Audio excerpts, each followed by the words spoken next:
Ben Preston did not connect to audio. I can't hear you. So you'll need to go down to the little microphone at the bottom where it says, and then you go to audio settings. You could try them.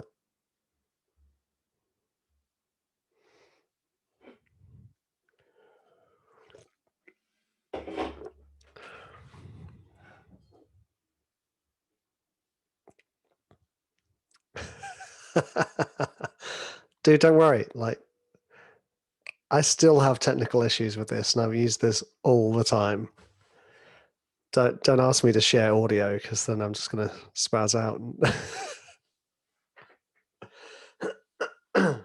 Yeah. Yeah, that's right.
Okay. Can you hear me this time?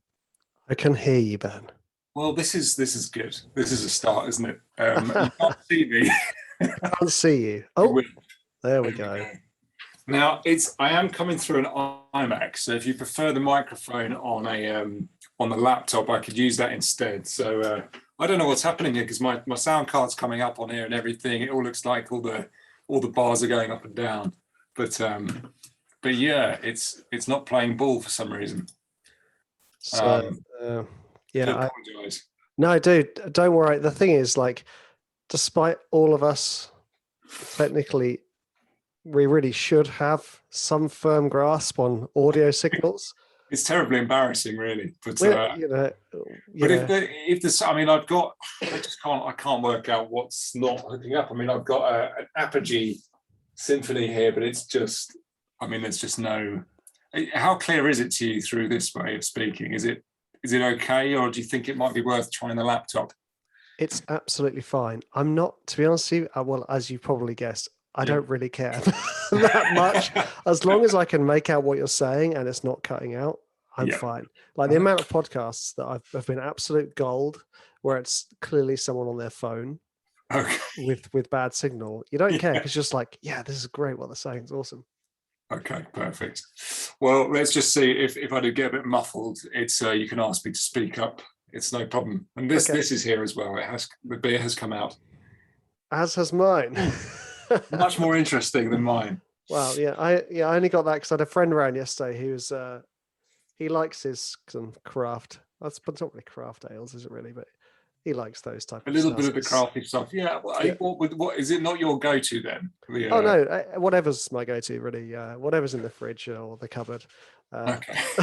All the cupboard. Yeah, all the cupboard. What? Always hot. Red wine. Yeah. Yes. Understandable. Yes. Yeah. Makes all the But sense.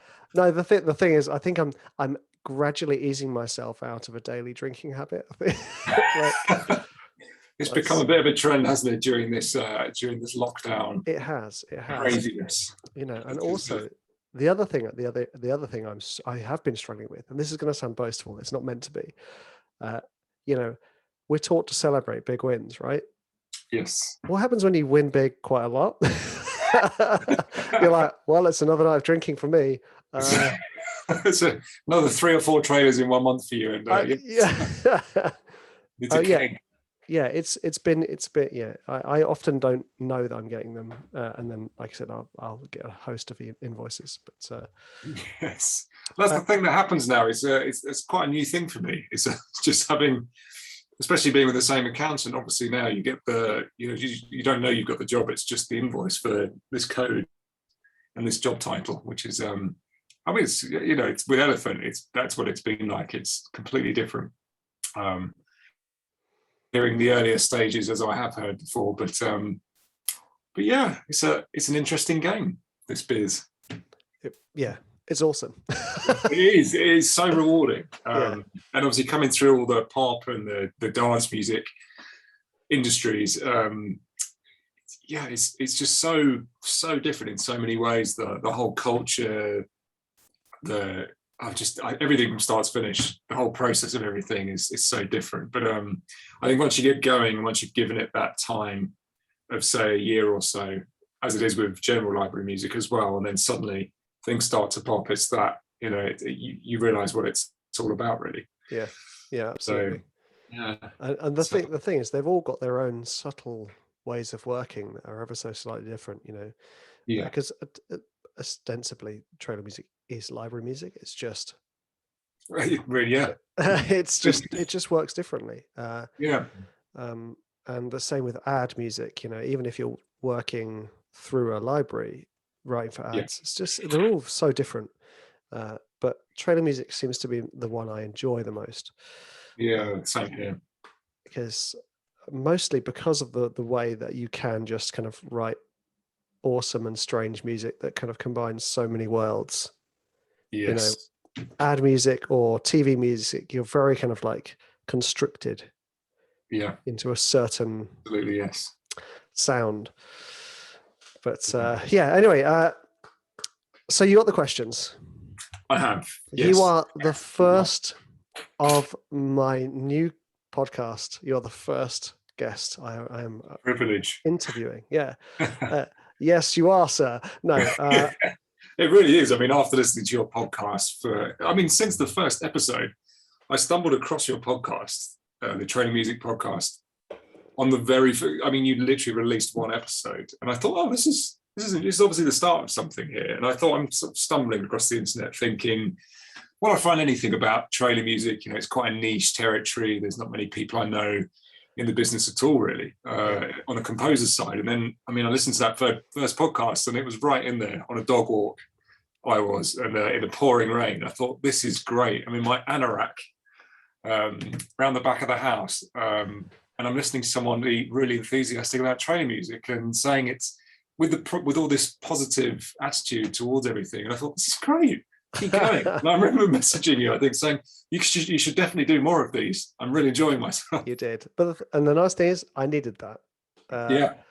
Because it's, as with any kind of content, even the music side, we so often don't get any kind of positive reinforcement. Very true.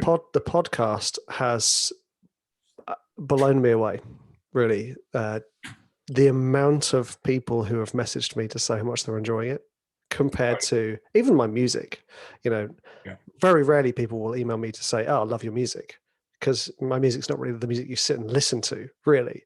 It's but the podcast has been fantastic, hence me releasing this podcast. I will be shortly be on 5 podcasts. I was going to say, you've got 5 separate podcasts running. 5 separate shows. Wow. Yeah, the thing is, I'm really enjoying them. Well, it's become a passion in itself, hasn't it, the podcast thing for you, by the looks of it, and seeing the different things you've got going. But was the Training Music podcast, was that the first of the bunch? That was the first one. I tried to launch it about 3 years ago, but I always thought the podcast had just to be interviews.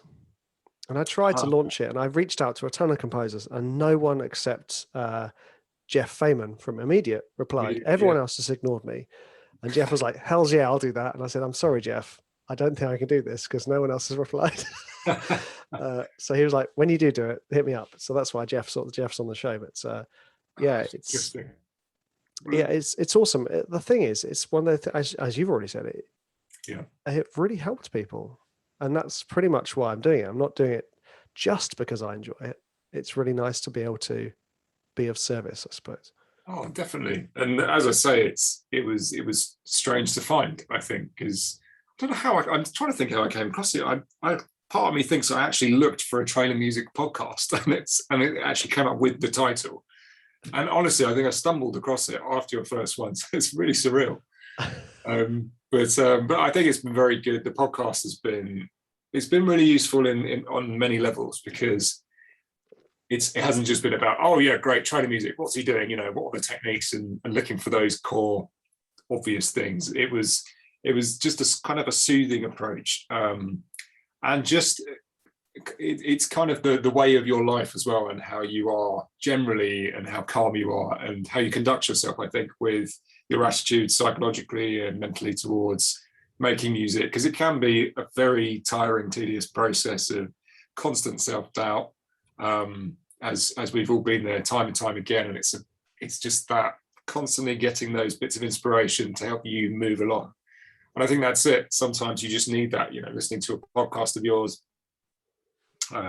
whilst going through a rut a few times. I think, right, let's go for a dog walk, whack a Richard Schreiber podcast on, and just have a listen and see what you're up to, and what you're talking to other composers about. And I'd get back home and think, great, pumped up again without needing a coffee. Nice. And that's not me trying to sort of blow smoke up your backside. It's genuinely that's been the sort of response, I think, on my side. You've given me a tagline there. There we are.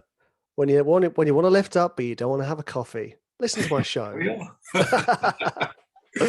Well, no, awesome. Well, it's lovely. I'm not going to say stop, because I love hearing it, but yes. I'm very aware that we're slowly spilling into the content of our chat. Yes. Especially now we're talking about self-doubt, which is gold dust. Yes, well, I didn't know if you were interjecting any of this or if you'd officially started. I didn't know your. No. So we will officially going to go in. I will read the bio you sent me as a separate recording. I'll do that at the start. We're just going to dive in. I'll say, Ben, welcome to the podcast, and then we'll go through the questions. The idea is the questions are kind of loose guidelines. Yeah. I'm so specifically like the first one is just to kind of ease you into it a little bit because I appreciate it's a bit like nerve-wracking. It's all good. Well, the thing is, I feed off that too. Yeah. So for me, it's nice to ask us. It's not a silly question, but something surprising about yourself that's not necessarily to do with music. That's a good one like that. Oh well, it is unfortunately. Well, was it supposedly not to do with music? I mean, it's quite a comical moment. As long as it's a surprise. Good. Okay. So the thing is, I kind of want you to lead it, and then specifically the one I'm looking for is the lowest point emotionally for you, because that is where I think we need to be talking about more. Yeah. As composers, it's all very well being like, landed another trailer, got loads of money, this is great, rather than the like months of self-doubt, anxiety, overwhelm to that point. Punishment, yes, in between. Yeah, punishment. Yeah. And also this podcast as well is like I'm trying to broaden my reach a little bit, because the only issue I have with trailer music with regard to composers is that it's all like middle-class white dudes. I know that is the thing, isn't it? It really is. So demographic. So you are only one of two middle-class white dudes on this season. Because the thing is, there's so many other people doing amazing things. So that's why it's called the Richard Schreiber Show and not music or whatever it is. Well, I think it's really, and it's a real pleasure to be invited on. I think for me, the other things I can talk about are the other areas of the industry that I've been in, because I've been signed to, as I've said to you before, which I'll bring up again, is the being signed to major labels as well. And I didn't want that to seem like I'm bigging myself up, because I'm not. They weren't massive successful albums and everything else, and I was messed around by labels and all the rest of it. So it's more that actually had a huge impact on my on my anxiety and panic sort of disorder and all that. So I don't know if you'd want me to bring that up as a part of a sort of, I say a low point. It was more of a very difficult patch where anxiety was a huge part of my life, because I was asked to go on tour by a label that I was signed to as a kind of a Calvin Harrisy thing, and panic kicked in, and I had panic disorder for about 2 months and anxiety problems for about a year. So I don't know whether you'd want that brought up as well or not really. Yes. Okay. As Ducky would say, a woof. Oh, woof, indeed. No. One Dougie fans. Well, I used to be. I'm waiting for my little ones to get a bit bigger. Maybe we could tap into that again. But more of a moderate fan, I'd say. Okay. So I probably won't remember maybe as much as you might. Just big kids TV nerd. Yes. Generally, if we were meeting person to person, my favorite conversations are the ones where we basically open and admit there are big problems in our life, and that's kind of what I want to get in this podcast, because I think the most important messages that have come out of the Trailer Music podcast have been the ones where I've addressed points that you shouldn't be worrying about, or addressed points that people aren't talking about, like overwhelm or anxiety. Absolutely. So, dude, just go for it, go nuts. And I will kind of lead through, hopefully. As I said, this is new format for me, so you are essentially my guinea pig. All fresh. Okay. Right, here we go. Okay. Ben, welcome to the podcast. It's so nice to have you here. It's a privilege to be on board after listening to so many of your trailer music podcasts right from the very beginning. So it's really nice to be on your fresh, sparkling new podcast. Thanks, dude. Well, I appreciate you're lending your ears for me. So let's kick this off. Like in my other podcast, I like to ask people about what instruments they be, but the thing I like about podcasts is stories and finding out more about people and how they deal with their day-to-day life. So we're going to start this show with something surprising about yourself, Ben. So tell me something surprising about yourself that not many people would know. Okay, now this is actually music linked, I'm afraid, but it goes back to years ago when I started to get into music production and making tracks. I made quite a few dance tracks and pop tracks in the early days, straight from university. And one thing I managed to get roped into was recreating "I'm Too Sexy" by Right Said Fred, doing the new modern version, which was it must have been about 10 years ago. And I I was then actually asked, we were asked to go to watch the music video being made, because I'd made the music for it, and it was going to be the new "I'm Too Sexy," which you can find somewhere online, which I should be telling you because this is really quite embarrassing. But yes, made the whatever year it was version, and they asked me to go along to the music video, and ended up with another producer I was working with at the time, being in the music video, dancing around with Right Said Fred, and eventually we didn't realize how embarrassing this was actually going to be. Got carried away. And very luckily, down the line, they changed the video to be a completely different music video and started a new one on a fresh day. So I think, yes, I think my wife was quite upset at the prospect of what was about to come, and all the family and friends seeing me dancing around with Right Said Fred for "I'm Too Sexy" 2008 or whatever it was. I can't remember, to be honest, but there you are, some embarrassing intel. So there is some amazing footage of Ben Preston dancing around with Right Said Fred somewhere. Probably lurking online. I'm sure there's like an offcut from the old video somewhere. Nice. Mate, that's amazing. That tops my being a guitarist in a Coke advert. That's awesome. Oh wow. I like that. That's quite credible. Well, yeah, but dancing with Right Said Fred, come on. That's amazing. They're an interesting couple of chaps. Very, very friendly, actually. Yeah. Well, you know. Very interesting guys. Right, dude. So you have a wide and varied career in the music industry. And what I'm really interested in is essentially the highs and lows. So let's start with your proudest moment of your career to date. So I would say I'm going to split that into two answers, just because more recently now my main focus is working on trailer music and music for TV ads and computer games. But I've come from, as I briefly touched on, the pop music, sort of pop dance music background. So basically, when I finished university, again, this was years ago now, I keep referring to this, but it must have been back in 2007.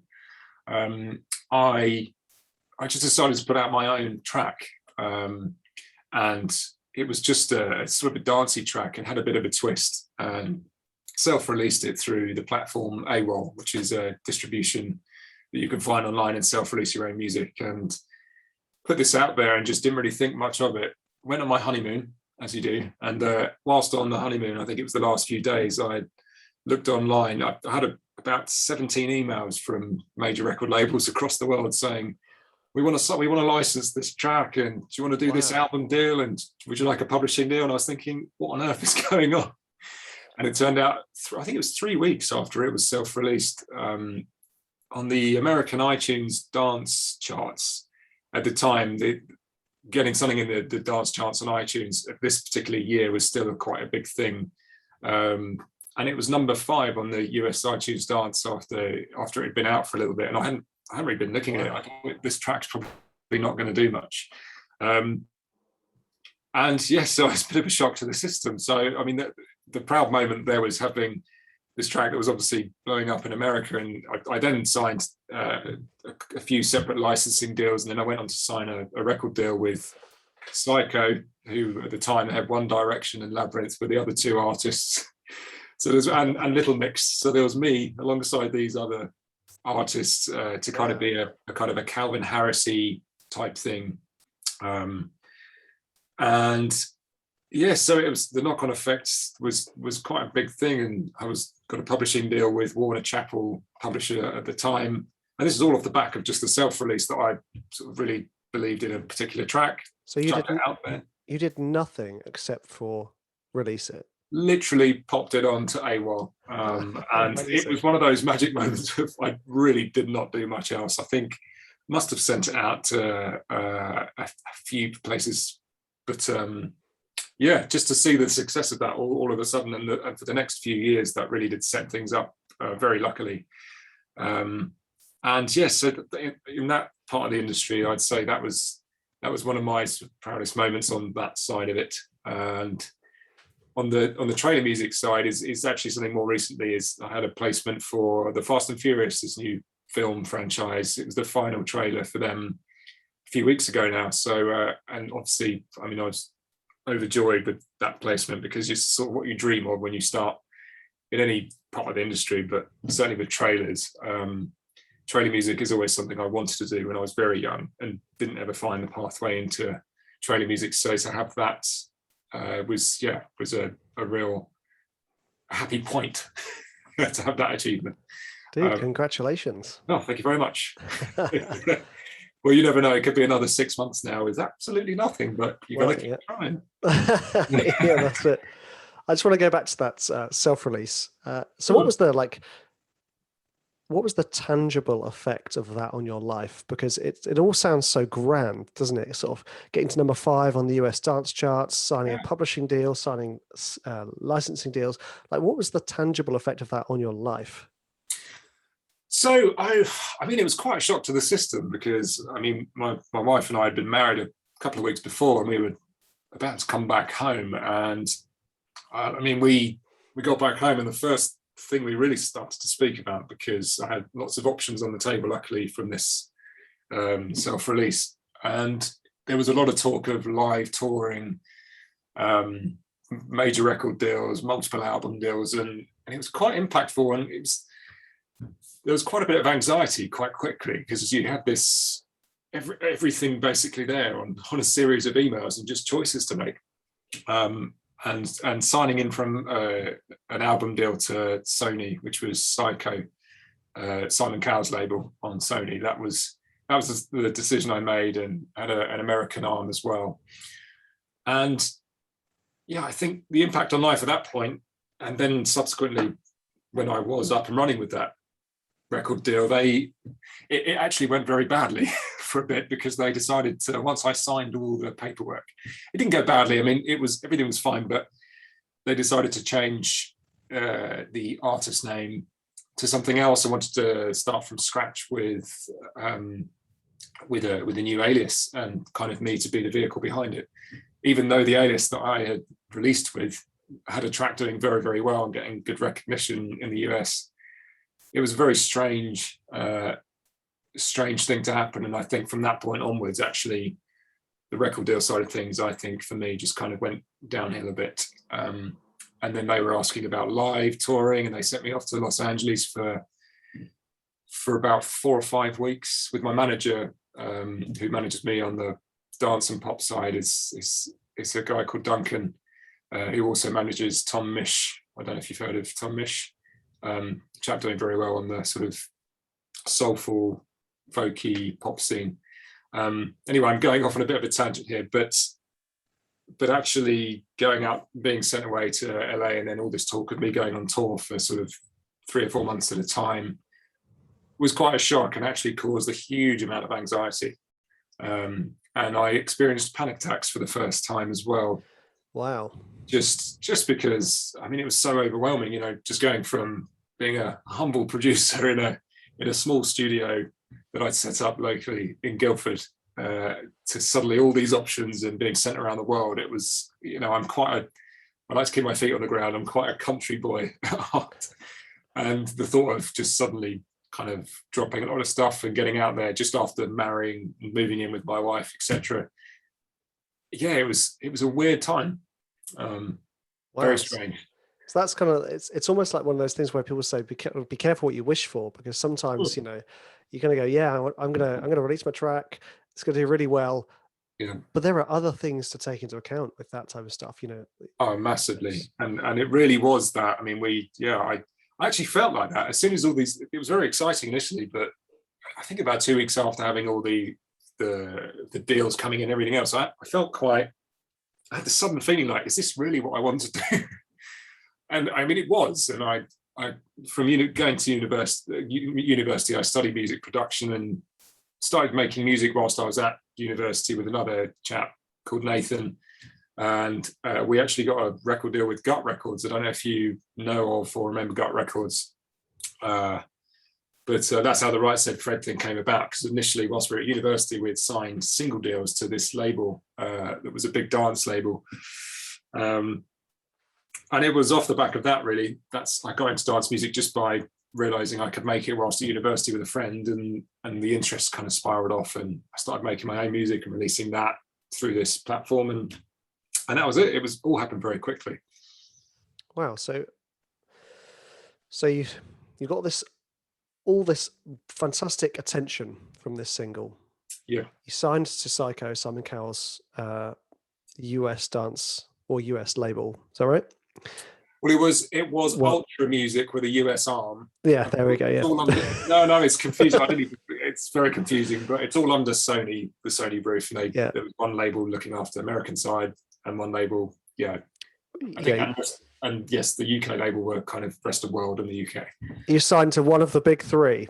But that was the dream from being at. Sorry, it was that was the dream initially from being a youngster from the age of 11, 12, getting my first bit of music equipment. I think I had a Korg Triton workstation. Was my first thing that I had. When I was I think it was about 13, 14. And these were the dreams I had of just being an artist signed to a record label, and this was it. This was the moment. But it's funny now that looking back, I think I just wasn't designed for this. The person that's going to be the face of this product, and they were really trying to hammer on the image side of things as well. I wanted to have my image plastered over everything. So yes, it was bizarre, very bizarre. Wow. Can we just go to the panic attacks? Absolutely. Let's bring them on. A lot of people don't really know that they have had panic attacks. Yes, that's partly because no one talks about having panic attacks, and also they you experienced. Oh yes, I have had panic attacks before. They're kind of like the heart racing to the point where you then struggle to breathe, and then you're sick or you faint. That type of stuff, Exactly those things. Yes. How many did you have of those, and how did you get past those? Because they can be incredibly debilitating and also incredibly shocking and terrifying in themselves. Well, this is it. I'd very recently signed into these deals. I'd been away to Los Angeles. They sent me off, paid, put me in some lovely hotels and all this stuff for 5 weeks, and went into all these lovely studios. I was in Will Smith's studios called Boom Boom Room, and it was an amazing studio. Like, just what you can imagine it being called.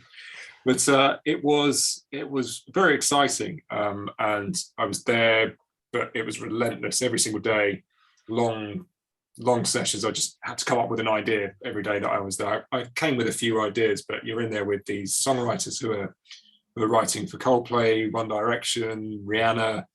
And these are the ones right at the top of their game.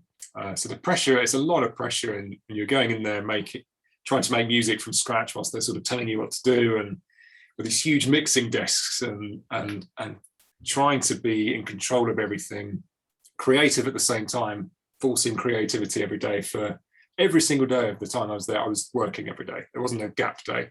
There was no rest. So yeah, it was quite an intense few weeks, very exciting. Don't know if you've seen a series called Lilyhammer in the past or heard of it. No, but there was, they had cast members from different series popping into the studios that some of the writers knew, and it was just madness. It was a really bizarre time. I think the writer of Family Guy turned up in one of the sessions. The guy who does the voices. It was Seth MacFarlane. Seth MacFarlane, that's the one. Yes. So yeah, very bizarre times, but came off the back of this on a high because it was very exciting at the same time. I was playing a game of squash back here in Guildford area with a friend. Had a couple of strong coffees that day, and I've never had a panic attack or anything before. Was driving on the way back home, and I took a bit of a detour, just decided to go off piste and went through the countryside, and just started to feel a bit of a pain in my stomach, and my heart started to race. And I thought, wonder if that's because I had a strong coffee earlier, and I thought, I just let it pass. And then the pain got quite intense, and my chest was sort of rigid, and I couldn't breathe properly. And I thought, oh my goodness, is this a heart attack? I played a very, very tough game of squash. I know it all sounds a bit silly, but on the drive home, all I could think of was, this is a heart attack. And eventually everything started to close down. So all my muscles started to seize up. My hands went into claws. Wow. And I couldn't open them. And then I couldn't see properly. I sort of started to get this tunnel vision. And by the time I pulled up outside this pub, and I had to just literally park my car in the road, I left my car across the road, got out of the car and just lay down on the floor outside a pub, and some guy was smoking next to me, and I can remember cigarette ash falling on my face. And this guy looking at me thinking, what on earth's going on? He thought I was having a heart attack. And I said to him I was having a heart attack. And then I couldn't talk, and my mouth sort of, all the mouth muscles or muscles around the mouth seized up, and I couldn't say anything. I couldn't see anything. I could barely breathe. And I was obviously having a huge panic attack. So they called an ambulance, and yeah, they stayed with me for 2.5 hours for me to come back round. Wow. Just constantly reassuring me that I'm having a panic attack and I'm not dying. But all I could think of was, this is it, I'm dying. I've had a heart attack, and this is the world closing in. Yeah. So it was a very severe panic attack. And the problem with that is because I didn't know it was a panic attack, it was manifesting on itself and getting worse every couple of minutes, because all I could think of was the worst and what on earth's going on. And after this period, then I went back home and was fine. And 2 days later, I had one on the way to the studio again. I had a studio about 10 minutes drive from where we lived. And again, I lay down on the floor on the side of a road, and an ambulance came again and actually took me to hospital this time, and they did checks on me and everything was fine. So yeah, a couple of call outs on the ambulance front, embarrassingly. And after this, I had this generalized anxiety where, it just manifested, and for probably 6 months to a year, I had to really, really learn to control this panic that would keep coming on from various things. It would come off from this point, from drinking coffee, doing exercise, or driving on A roads and motorways. Because when I had the panic attack, I had strong coffees that day. I'd just done exercise, and I was driving at the time I had it. So all these things, it's funny how it's all in your subconscious, how it manifests anyway. So yes, I had a period of really desperately trying to get myself better, and thought, this is it. Now I became agoraphobic. I didn't want to leave the house. And the record deal, of course, at the time, everything became very difficult, because they had to give me, they were very good at this point, and they gave me a good few months to try and get myself together. Wow. So that's it. And from learning breathing, I tried CBD. Is it CBT? CBT. Yes. So cognitive behavioral therapy. CBT. That's right. Yeah, I did try that, and it didn't help me personally at the time. It helps lots of other people. But I really found the only way, and this is how I do a lot of things in life, was just to study online and with books like absolute crazy, and go on Facebook groups and see how people are, just to find out people's methods and get an average idea of their methods on tackling this. And I found the best thing for me was a very simple thing to get me out of a panic attack, was a breathing technique of literally slowly breathing through the nose into the stomach whilst you're relaxing all your muscles, and then just breathing out of your mouth, letting the air come out, again focusing on your stomach, I don't know, for as long as you could let air out, and then hold your breath at the end of your intake and then your outtake. And just by repeating that, if I was driving in the car and it was coming on, it does something to your system that helps to bypass, I don't know whether it's something to do with the adrenaline being able to overtake, or I'm not sure quite how it works, but it was the best thing for me to calm down. And you'd be calm, you'd be sitting there, and it's all subconscious related. So you never know when it's really going to hit you, and it's almost impossible to control. So I know you've obviously had experience yourself. the panic attacks. But this is, yeah, it's been with me for some time, and I've had it on and off since, but kind of knocked it on the head quite quickly by adopting the same breathing techniques, and little things like having a fizzy drink with me would help, because actually burping helps you to come out of this anxious panic state as well. So I'd have a fizzy can of Coke or something, and quickly have a few sips of that, and it was, as soon as you start burping it, or eating and drinking are good things to do, because I think it's the subconscious again. It takes that subconscious way of focusing on this fight or flight situation and on digestion or something else. I mean, so many little things and tactics like this. I found I've really had to find, really. Yeah, there's some amazing things there. I mean, firstly, those panic attacks sound horrifying. Serious. They are serious panic attacks. It's the most horrendous. Yeah, it's horrible. Really, really horrible. But like as you've shown, and as I shown when I had mine, mine weren't nearly as bad as that, by the way. But no one tells you what they are. No one tells you what to look out for. So when it starts happening to you, the first thing you do is panic because you don't know what the hell is going on with your body, and what and then it just cycles and snowballs into something much worse. So I didn't do CBT for panic attacks. I studied CBT for depression, and for me, it wasn't necessarily effective in curing anything. It was effective in giving me an awareness of my thought patterns. But going to your breath work, breath work is one of those things that is kind of like an across the board amazing thing that so many people overlook, because you're like, why would breathing fix it? Well, that was my attitude before I did it. It does. I practice a 6-3 breathing pattern. So you breathe in for 6, hold for 3, breathe out for 6, hold for 3. It's very similar. As a way to kind of bring myself down, or even just focus. It's not necessarily like I'm panicking, so I'll do my breathing. I'll just sit down and go to do some breathing, so I'm focused in the moment.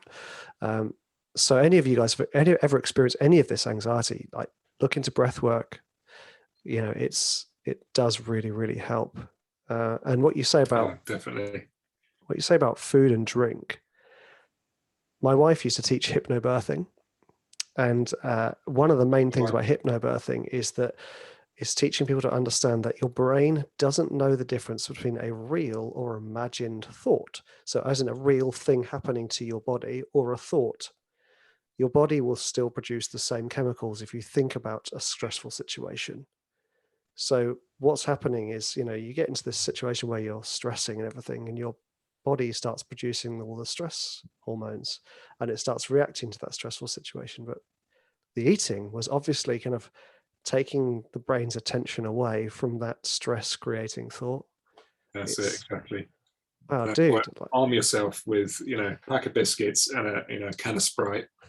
If they even do cans of Sprite these days. No. But I mean, the problem is you can.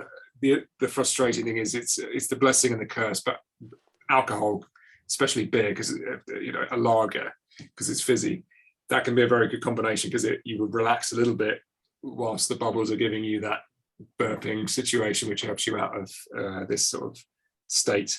But so I did get kind of caught up in that a little bit. I didn't become an alcoholic, but that became something that I kept reaching to because it would calm things down. But I think you would often feel the next day it would make the panic side of things worse. So it was always better to keep away from alcohol as well, in that, using it for that purpose. Yeah, it can become a crutch, can't it? Yeah, absolutely. And because it also interferes with your sleep, you're more tired the next day, and it's just snowball happens. Dude, so you went from your proudest moment to something very, very dark, very, very quickly. Yes, yeah. So let's take a few steps back. Back to little Ben. So not like that. What was your proudest? No, wait, no, that's the right question. I'm reading the wrong question, Ben. About your earliest creative memory. So, yes, as soon as you said that, it made me think straight to one particular occasion where, coming back to this called Triumph, which I was so excited about. My dad took me out to Cambridge, Cambridge where we lived, Cambridge area. Years ago, we're in Surrey now, but I grew up around there, around Essex and Cambridge territory. It's kind of flitting between the two. And they had a kind of a music production. I can't really call it a music production shop. It was a shop with lots of synthesizers and music production equipment, and there weren't many about at the time. And I, very, very fortunate at the time that my parents got me a Korg Triton workstation, which was this huge, I don't know if you're aware of the Korg Triton series. It was basically a huge keyboard, and you could sequence within the keyboard itself. So you had these parameters with, bars of 8 bars. You had to you could quantize the MIDI, and you'd have a bunch of the different instruments, and much like we do now, but just all in the keyboard, but a very tacky version of what we can now do these days with lots of sampler instruments and everything else. Is that like the original Teenage Engineering OP1? If only. The OP1 was amazing. I've never dabbled with the OP1. Do you own one yourself? No. I was graced by its presence by Guy Jones. He came to do some recording with me and Vikram Goody for our school protege, and yes. I was like, "What's that little case you've got there on the desk?" He was like, "Oh, I just bought my OP1, just in case." I was like, "Can I play?" That's what I mean. The good thing is, Guy has moved nearer to me. I've heard quite recently. We've been chatting, and he's now in my neck of the woods. So, I say my neck of the woods. He's yonder Sussex, I think, yes. Going to be, and I'm Surrey, so we are border buddies. Yeah. But yes, we're going to try and hook up. So now I know he's got an OP1. That can open up all sorts of doors of discussion. Yeah, that's it. Yeah, dude, bring your OP1. Yeah. Okay. So this was like a huge sort of slightly more boring version of the OP1. It was, but this, oh goodness, this must have been. I'm trying to think of the date. Not the date, the year this would have been. I mean, we're talking. Gosh, I think we're talking. Noughties. I think 2001, 2000. Anyway, I had this keyboard, and you can make up your own music. And in terms of the earliest creative moment, I was obsessed with Harry Potter because it was around the time that came out, and I was quite young at the time.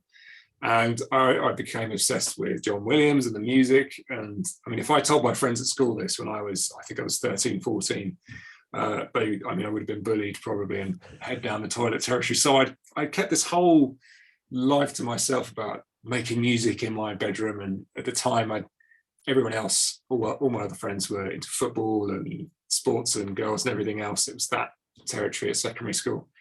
And there was me just, on a Friday night trying to remake the Harry Potter theme tune. And actually I spent a long time on perfecting this thing. And I just had the best time, but I made this, I decided I did copied the theme of Harry Potter theme tune and made it into my own thing. And then my dad came in, bless him, and he was so impressed. I think he shed a tear. And said, nice. We've got to send this up. We should get this up to. We should try and get this up to the studios and find out. And I couldn't let that happen. But it was definitely an early moment of creative, exciting times in my life. That was my first proper piece I put together with all the different layers and strings and everything else. So yeah, much of what I do is funny. Thinking about what I do today, more on the trailer media music side, that's what I was doing. I was doing that sort of thing from the age of 13 every single day.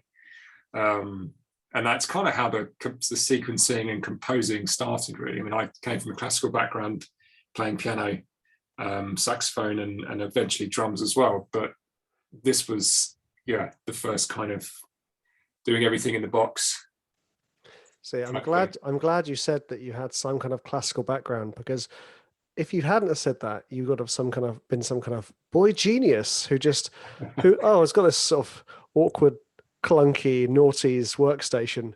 Just going to pop on some film score and reorchestrate it with my ears. That is. And there was a bit of background. It's definitely. Yeah, that's impressive.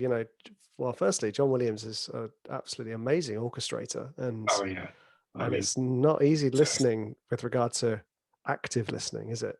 no, it really isn't. It's yeah, it's, I mean, it's just his music, the way he goes with his musical direction is, well, it just works, doesn't it? It's such a Yeah. stamp and an identity, his sound. And it's difficult to achieve that, especially with your when you're scoring for such a huge orchestra, and to be creative and have all that to then interpret into the whole thing, and obviously have it all recorded live. I mean, obviously we do that to a point with trailer music, but you know, again, a lot of the time using sampler instruments. But yeah, the thought of constantly putting that out to the live orchestra and having to go down that road, it just seems so overwhelming. So Well, I've always been fascinated. Yeah. John Williams is quite an enigma. I mean, he's sort of the older school. He still does everything on piano. He doesn't use a computer at all for his Really? composing. So, which kind of makes sense, I suppose, and kind of, you know, you can kind of understand. You go, oh, okay, it's a different way of working. It's not like all on computer, transferring it to score. You know, Yeah. I suppose there is going to be several lines of copyists involved, but okay, so let's go from like Ben secretly reorchestrating Harry Potter. You've had some background in piano, you know, you've had some drums. Where did you go from there? So what, you were 13? You know, how did you sort of pursue your... So from then on, I mean, I made this into sort of my weekly life. I would just make music, and my parents were very encouraging. There's a huge amount to thank them for along the whole journey, because I think with friends' parents, I had other friends who were musicians as well, but their parents were trying to steer them into going for, I guess, what they would see as reliable jobs at the time, and pushing them into different territories and saying, "Oh, music's just for fun. It's great you're doing it, but you know, you should do this." But my parents were constantly pushing and pushing, saying, "No, you know, they thought that I'm trying to say this without sounding pretentious, but they thought they could see enough talent in me as a youngster playing the piano, which I was probably like every other musical person at that age. But so they wanted to nurture it, and they pushed and pushed. And then I sort of stumbled across music production and thought, oh, it was at the time where Daniel Bedingfield, at this age of 13, 14, he did that. You got to get through this. Yeah. Yeah.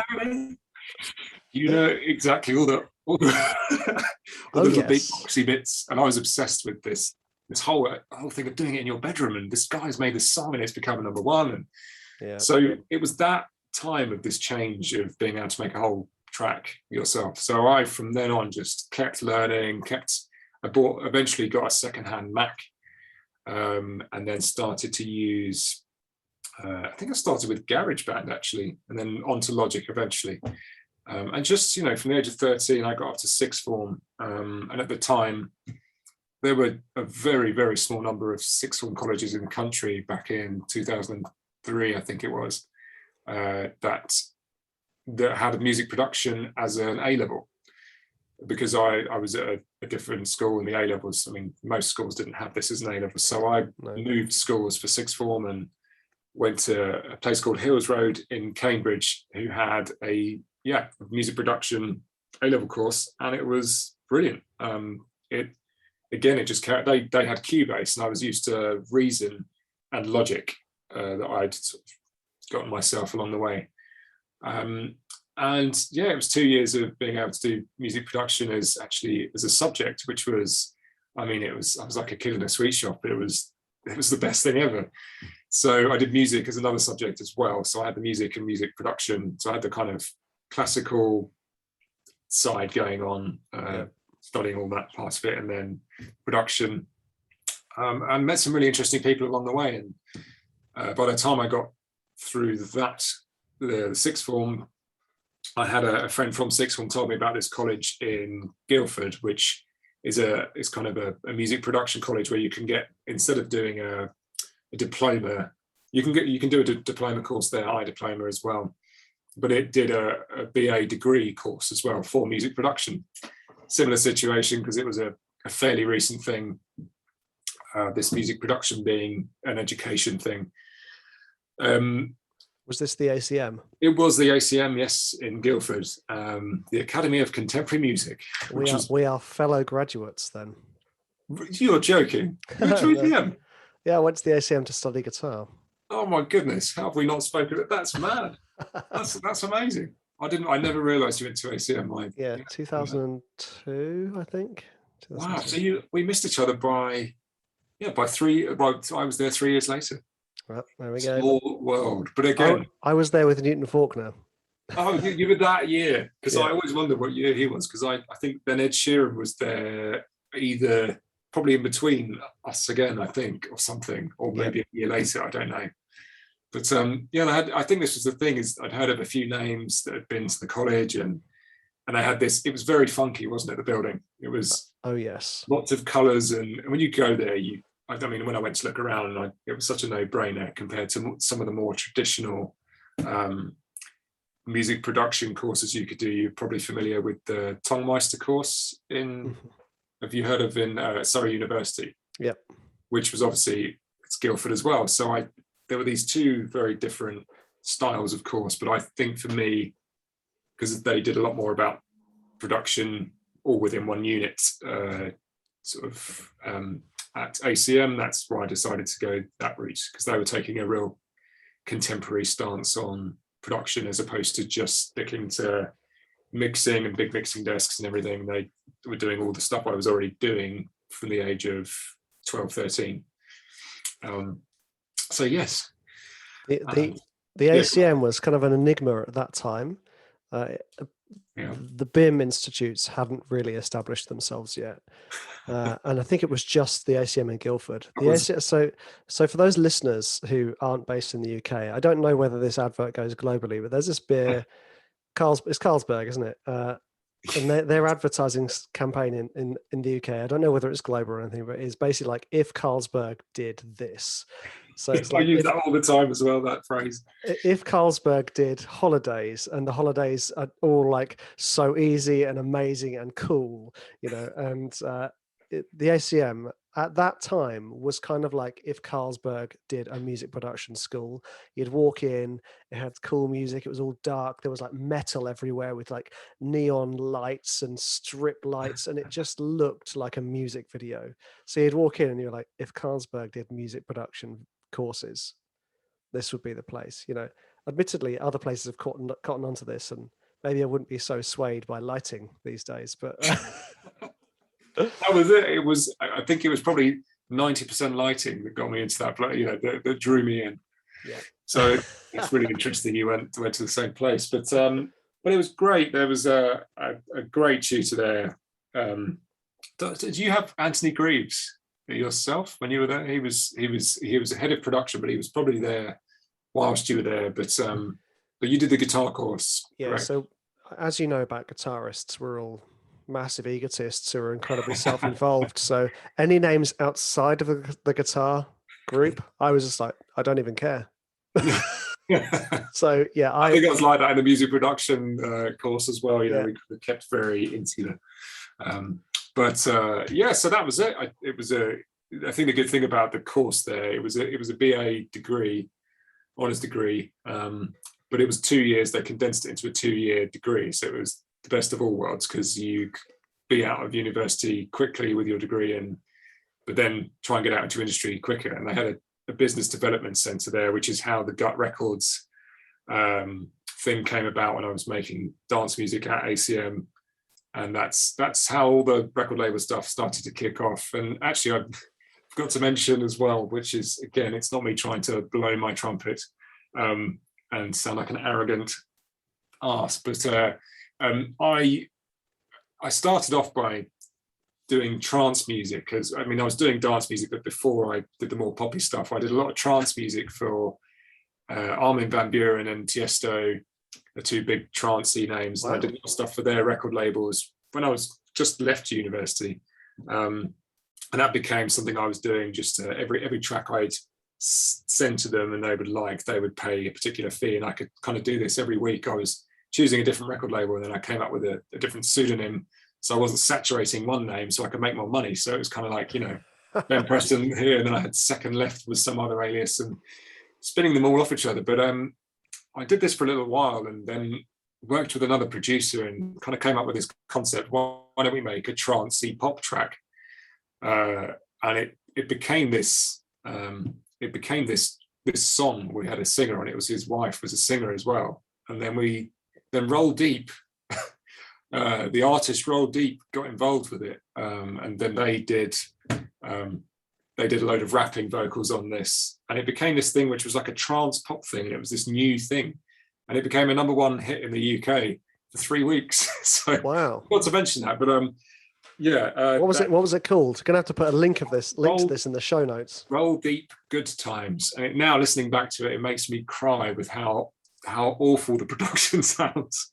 But it's like a Euro poppy sounding track. But there were quite a few people involved by the end of it. Obviously, but the whole Roll Deep are a collective of rappers, and there was, I think, about five of them, including Wiley, was the sort of head of the gang. And then you had the singer, and then you had the other producer, and it was quite a few people involved. But that was a bit of a knock-on effect, and how I got to meet my manager Duncan for the pop and dance music was off the back of that. And then it's just, there's so many different things. If I start talking about all the various things that I've been doing over the years, it would be a very long conversation, I'm afraid. But we're touching on these things as we go.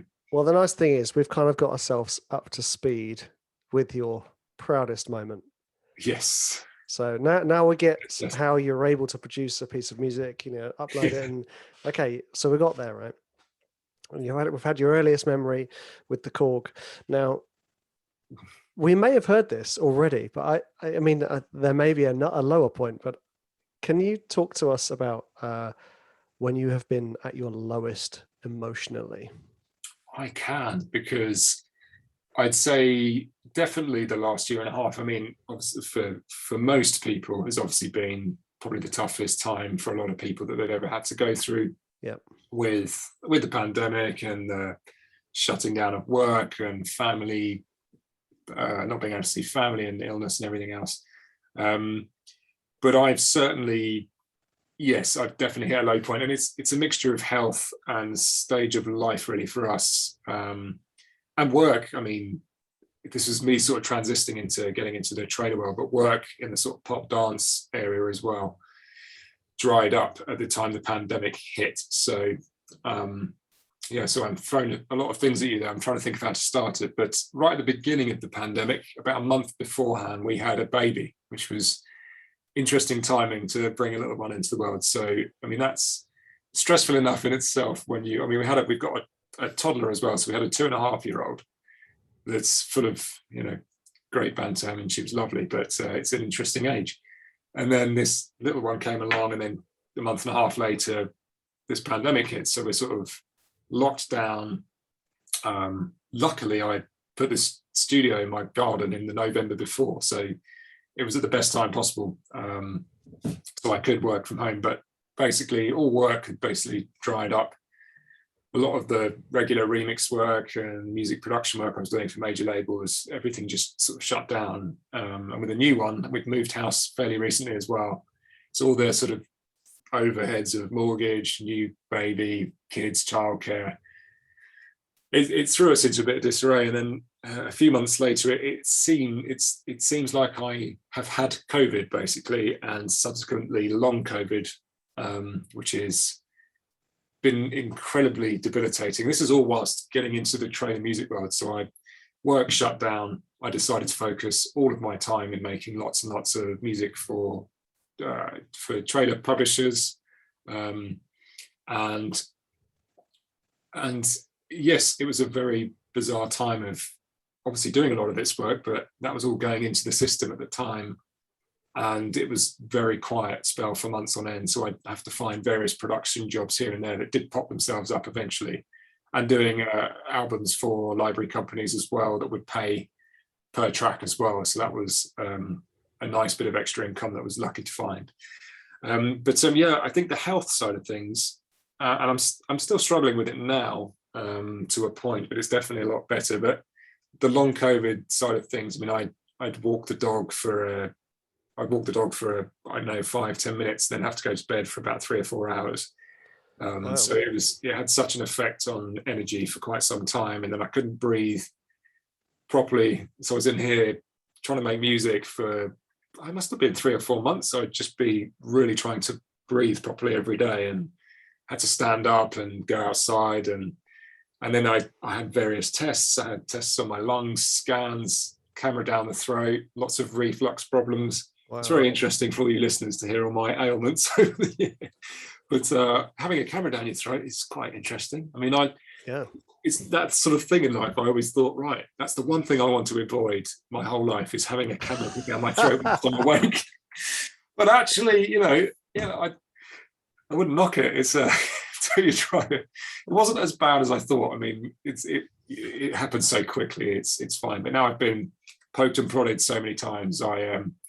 Yes, I think we've kind of landed on just this. The long COVID has manifested, and it's kind of stayed with me for a year plus, and it's only just starting to come out of the woods a bit now. But it's left me with, I've got just reflux issues, which is a hiatus hernia. Don't know if you've heard of one of those, but that's something that's occurred since as well, and this has all been linked into the problems I've had with that. So I have recovered from it, but yes, it's definitely been the most challenging time of my life, because it's been this debilitated whilst having the kids the ages that we had them, and my wife has had to just do so much stuff for the kids and everything, whilst she's been off work for the little one, and then she was a nurse, so she didn't want to go back into work when she was at the end of maternity leave, because the hospitals were obviously full of were full of coronavirus, and it was a very, very scary time. And because we had a baby, she didn't want to go back too soon, and we just agreed, let's just stay off work. And she's off work at the moment and thinking of going back at some point, or a career change, but it's just become this way. And just the extra pressures of all the financial pressures, obviously being a music composer, producer, and obviously a lot of work dying up at the beginning. It was a very scary time. So there was the stress of all of that. There was the health, there was the baby. We've moved house recently, so all the extra outgoings.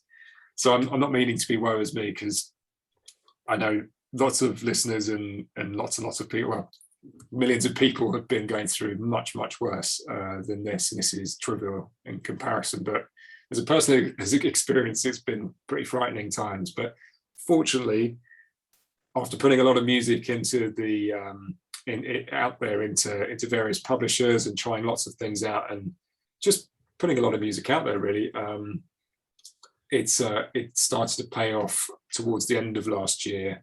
All of a sudden, everything, it was in the beginning of last year. In the last couple of years, there were certain placements for trailers. I had my first trailer placement was with Pusher and Silo. They were a joint venture at the time, and that was for Wreck-It Ralph 2. And I remember, and that was actually before the pandemic had hit. But I remember, I always find out at 3 a.m. with the trailer. I'm sure you've had so many trailer placements, you're probably aware. But with those particular companies, both being in America, I'd have a message at 3 a.m. And it's like, here's the trailer, and you find out 5 months after you've made the piece of music. So anyway, I'm going off the point again here, but it was towards the end of last year, it really started to kick off, because by then I'd spent a lot of the time that I wasn't working on pop and dance music, putting a lot of stuff in there. And then I think October, November, all of a sudden there's sort of trailers sort of popping off a bit more on the regular, and adverts happening via trailer companies as well. So I'm going to jump in here, Ben. Yeah, please do. I'm guessing because we've kind of touched on your lowest point, which was having a toddler and a newborn, having just moved house, going into lockdown, half, if not more, of your work drying up, and then you getting ill. Yeah. Now, each one of those things is stressful enough, because actually we both had children at similar times. So my third, Phoebe, was born a few months before your second, because that's where I think we reached out to each other, or you reached out to me on Instagram at that point. Yep. just saying, hey, and we chatted about that, and we were like, oh, we've got kids. Oh, they're cool. Yeah. So, and then we've kind of gone from that point. How did that affect your creativity? I mean, on a day-to-day basis, how did that affect your creativity? I mean, all of those sort of stress like can shut down creativity incredibly. But you've said about sort of plowing on, just keep you on. How did you handle that creatively? Well, it's interesting. I think amongst all of this, on the flip side of this very dark time, I think when the pandemic did kick off, I hate to say it, but there was an excitement part of this as well, where all our kids, you lock the doors, don't you? You're battening down the hatches. Yeah. And yeah, really just, it felt like it's this apocalyptic things going on, but you're sort of, focusing on where can we get food from and finding little local food suppliers. And, we can get this. We actually ended up going from, obviously, we could never book a Sainsbury's or a Tesco slot. So we found these little independent farm shoppy type places that would deliver. And someone lived at the end of our road who worked with a company who used to supply all their really lovely food to restaurants around London. That stopped, so they were supplying to all the locals, and they would just drop it off at the end of the day, a little hamper of these lovely goodies. So these small kind of exciting things were popping off. We were all in the house together, and the weather started to get good. As in the spring, it was a very good spring, and the studio here I just had it built in the garden a few months before. So I wasn't feeling ill at this point at the beginning of the pandemic, and there was a real excitement of being kind of locked in the studio and knowing the family was safe in the house. We could kind of source these different things out, food and drinks wise, and there was that part of it. There was this kind of flicker of excitement, and I think that I don't know what it was, but I had a lot of creative. It gave me a real creative flow at the start, and I did whenever I was in here. I would be focusing on, I don't know, I've got really into horror music and dark sort of horror trailer music at this point, and yeah, just got stuck into writing lots and lots of horror music because it was a dark time. But I think that may have helped as well, the fact that it was quite a sinister time, and horror music seemed like the thing to be jumping on. And one of those tracks actually recently with Elephant Music has landed a trailer for Old, the film Old, which you've also had trailer for as well. So, in fact, we landed a trailer together recently, didn't we? We did. Yeah. Yes, that was it. So that was actually one of the first tracks that I made, I think, at the beginning of the pandemic. So it's interesting to see how that's translated, the feelings of the dark feelings, but that excited, I'm in my studio amongst the world tumbling down, just making a horror thing. And then it's creativity. I really actually didn't struggle at the start. I think it was when I couldn't breathe properly for quite a period of time. It would physically stop me from being able to sit here and just crack on. So I'd have to sort of get out and walk around quite a lot, try and just give my chest as much space to expand as possible.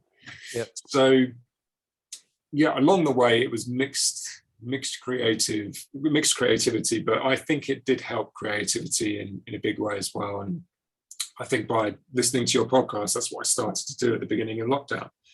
And then as that unfolded, that was a huge part of creative spur. It really was. And it's not just because I'm on your show. It was a fundamental point in getting excited about making trailer music, because I couldn't find anything anywhere that was really informative in such a way about trailer music, which was down to earth and that someone was talking about it on a podcast. So the Trailer Music podcast has been fantastic. It really has. It's helped.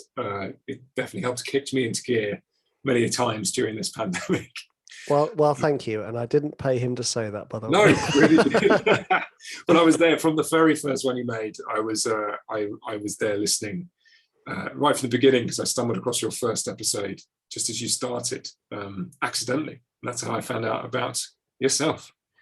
And since, woo, go podcasts. Yes. Wow. Well, that's the as I've said, so Ben and I had a little chat before we started recording, and he was saying how much the podcast has helped, which has been just lovely to hear, Ben, because it's one of the main reasons I've really enjoyed doing this. I get a warm and fuzzy feeling knowing that me talking has helped somebody. But it's not just that. I think I have to say, it's your approach to the podcast right from the beginning. I think it was a very down to earth approach. Sometimes you'd be on a walk and getting into the countryside, and it was, it wasn't a pretentious thing. It was you just kind of being very straightforward and honest about the industry, and just being positive about a lot of things that we all struggle with as composers and producers. I think I think for me, it's this continuous, you get into these ruts of I guess it's a writer's block, really. When you're making this stuff day in, day out, and you just want something to break it up. And I know you can go for a walk or take your mind off this sort of thing altogether. But so I wouldn't have thought naturally to go and listen to a trailer music podcast, because I would have thought, no, I want to get a clear head. I don't want to think about the work I'm doing. But actually, you managed to tackle both. So you managed to give this this headspace and this kind of calm approach to it, which is really enjoyable to have going at the same time as it being an educational thing, specifically on trailer music, as that is. But then it was bringing different people in, and you'd hear their stories as well, which was incredibly useful and informative. And it's people that I would look up to and aspire to be like in my musicality and workflow. And yeah, just hearing the interviews was another great thing you started to do as well, and bring into the series. So yeah, it's actually just been a lifesaver for creativity in trailer music, definitely, because you can get very bogged down with doing the same thing with the same structure and the same formula a lot. Even though I love it, it's reinvigorates the excitement for it. Dude, you've well, firstly, thank you very much. Very sweet of you to say thank you, and I'm glad it helped, especially if that was, as your lowest emotional point. I'm very happy to hear that it did help, because that was the intention behind it. Because I always wanted to have content that I could digest when I first started out, but it was very, back in those days, it wasn't so easy to find people dealing with this type of stuff. Yeah, composers being open. In fact, there still aren't many composers, when you think about how many composers there are, being open and honest about stuff. no. And one of the reasons I want to start this show is for musicians to be open and honest about life around the music. The struggles we all have, the highs, the lows, and how does it affect us as writers and as people? So it's very interesting to hear about your story, you kind of rise into the dance world and all those terrifying panic attacks. And then this point where actually the pandemic almost forced you to shift into trailer music and production music. Yeah, it really did. I mean, that was it. And that's, it's been a blessing for that reason, as well as the curse of stumbling upon the illness along the way. Give me 2 seconds. I'm just going to shut these blinds to the studio, because they've got it's just for security, because there's neighbours as you look across the horizon, and there's just lots of windows. So I thought, I'll shut these.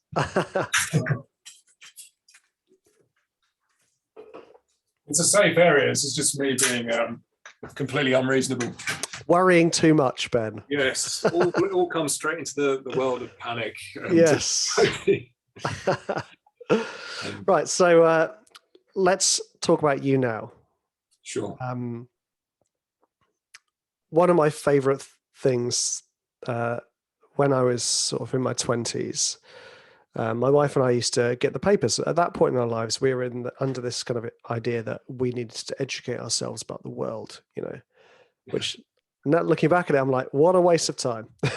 like, because it used to make me angry or scared, which is my personal opinion about most Well, the news. BBC News app is my Achilles heel, just the same. Yeah, dude, get that off your phone. That's I going to need be to. Oh my God. get it off your It's phone. ruined my life for the last year. I don't read or watch or listen to any news because Good, that's the way to it stresses me out, and all it does is create negative emotions in me. And I'm good at creating those myself, so I don't need anyone else triggering that. But one of the little lights was there was I think it was the Sunday Times magazine.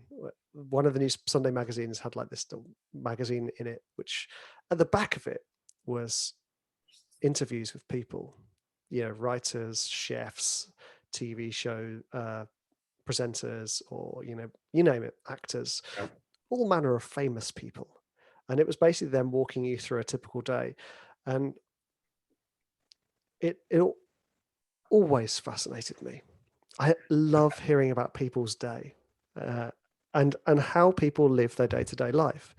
And I've noticed that, with my communities and my students, that they often ask me about my day-to-day life, my structure, my routine, productivity, and stuff like that. So I'm going to ask you a couple of questions about your day, like not like a typical day, because when you go for a typical day, you kind of like, you give me a primed version, a general version. I don't want general. I want specifics, Ben.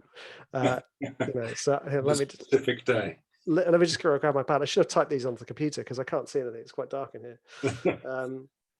Okay, so one of my things, right? People forget how important sleep is. Oh yes. And as a musician, specifically a guitarist, you get kind of labeled with this, like, I don't want to say rock star, but he's a musician. He's only going to be up late at night. No, I like my early nights. So, Ben, what time do you actually go to bed? Well, thanks to young children, my bedtime is anything from 9:30. Actually, do you know what? The last 2 nights have been 8:30, but I'll explain that in a minute. It's another really fun health fact. But no, generally speaking, I'd say because of children, yes, 9:30, anywhere between 9:30 and 10:30. Depends. My wife Beth and I, if we're watching something that has drawn us in and really drawn us in, like what was the oh my goodness, the chessy thing recently? Have you seen the Queen's Gambit? There it is, Queen's Gambit, which was super. As was I. As much as I'm not a huge fan of Jeremy Clarkson's Farm. Yeah, see, I'm not a fan of him either, but I have heard it's good. But it is very good. More because watching farmers. I'm not going to go into it, but watching farmers and what they have to deal with in this country, especially during tough rainy seasons and pandemics, is quite fascinating, and you get a real insight into what I've never really seen on that front. But so if we get a good series like these two, then easily make 9:45 or 10 to 10 maybe, or shoot the boat. Yes, I think thanks to children, that's definitely the curfew. Yeah, I am, and my wife also, a similar situation. So our kids are 7, 4, and 1. Usually between 9 and 10 bedtime. I was going to say it's getting late, Richard. It is. Anything for the podcast. No, this is fine. I intend to have a later night tonight because it's been a good few nights with the little one sleeping through a bit more now. But it's been nights where he's been up every hour and a half. So we're in a good place now. So it's much better. Those are tough times, and the sleep deprivation wreaks havoc on your mood. Yeah, it does indeed. Yes. Right. So, what time are you most productive? I'm most productive at, I would say, it used to be around 11 o'clock during that would be a good coffee time. Quite traditionally, 11's is. So having a coffee at 11 o'clock, that would really kickstart me into that part of the day. But I actually find now, if I get up, the earlier I can get up, if I can get out and walk the dog first thing in the morning, 7:30, get the kids to nursery and get back in for sort of 8:30, that for me now is becoming the new productive time to kick things off, which is weird because that would never work years ago. But I find now being up early, almost ahead of the curve. I find if I started at 7, I would be more productive because you feel like you're a step ahead of everybody else. That starts at 9 in my head, so you feel like this is the time to crack on. So I'd say yes, the earlier the better. But these days, probably 9, half 9 is the sweet spot right now. Yeah. Again, similarly. Yep. Because obviously getting the kids off to school and nursery. It's the child thing going on. It is, yeah. Between 9 and half 11. So because we have lunch at half 11. Well, early lunch. Is that when the kids are at home, or is that when they're? Even now when the kids aren't there, it's like lunch at half 11. Yeah, sounds good. Oh, early bird catches the. Oh, I just love food. I think that's the problem. Yeah. And this is really nice because this kind of leads on beautifully. So like your most productive time is now your mornings. It's now 9-ish for a good couple of hours. What are those mornings like? What do they look like? More in the studio and productivity, or just I suppose that was it. You wouldn't be asking for the weather or the. Yeah. Tell me what your garden looks like between the hours of 9 and 11 in the morning. Mind you, that is part of that process. Yeah, true. So, I mean, yeah, quite sadly, I come out and I have a look around. I've planted a few bits of veg and fruit around the garden. I've actually done it really badly. I've kind of just sporadically put kind of strawberries in one place, some beans in another, and I mean they're all over the place, but they seem to be doing quite well. Behind the studio in some sort of ditch is a gooseberry, which is bizarre. But anyway, I go and have a look at the allotmenty bits and make sure they're all doing their thing, and then I pop in here and it's funny, isn't it, when you do it, when you're used to doing something all the time, you have to really think about what you do. But I would come in here, do the boring sort of thing of checking through emails and a few social media bits, just in case there's an exciting email, maybe once in a while. And yeah, I mean, I blast again, shamefully blast through the BBC News app, which is very boring.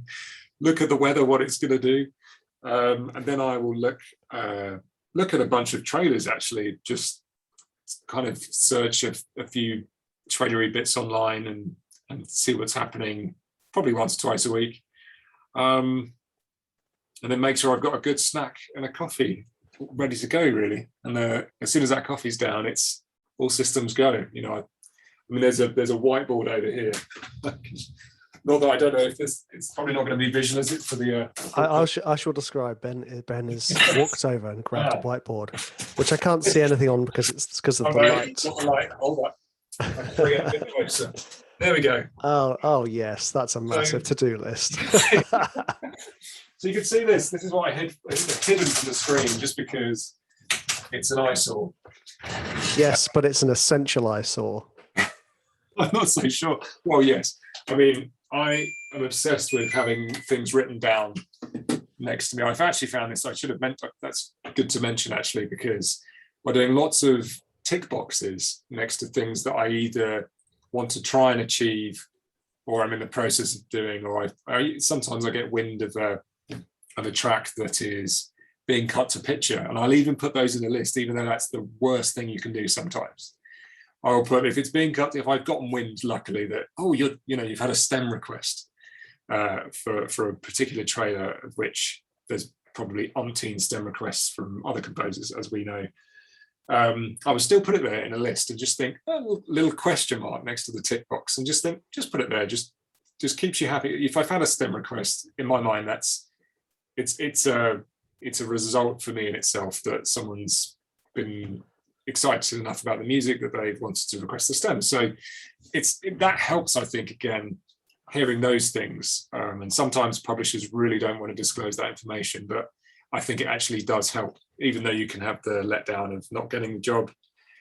Those are little nuggets that can, get me excited about making more music, either in that vein or not. But anyway, the whiteboard is full of other. I'm trying to think of, just see what else is on it. Hold on.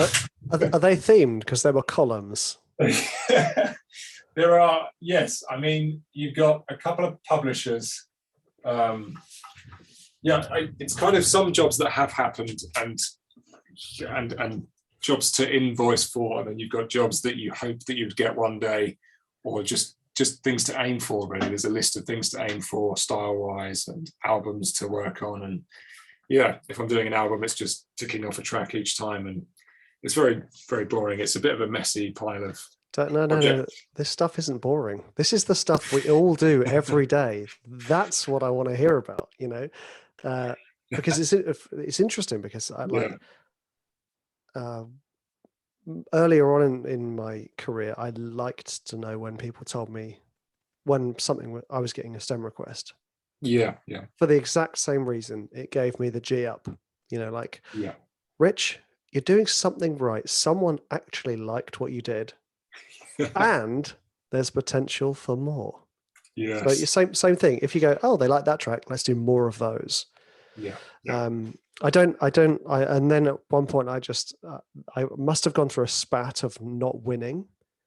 Yes. I think I had a huge amount of tracks that had STEM requests, and not a single one of them won, and that wreaked havoc with my self-confidence. So I said, please don't tell me ever. Just tell me when I win.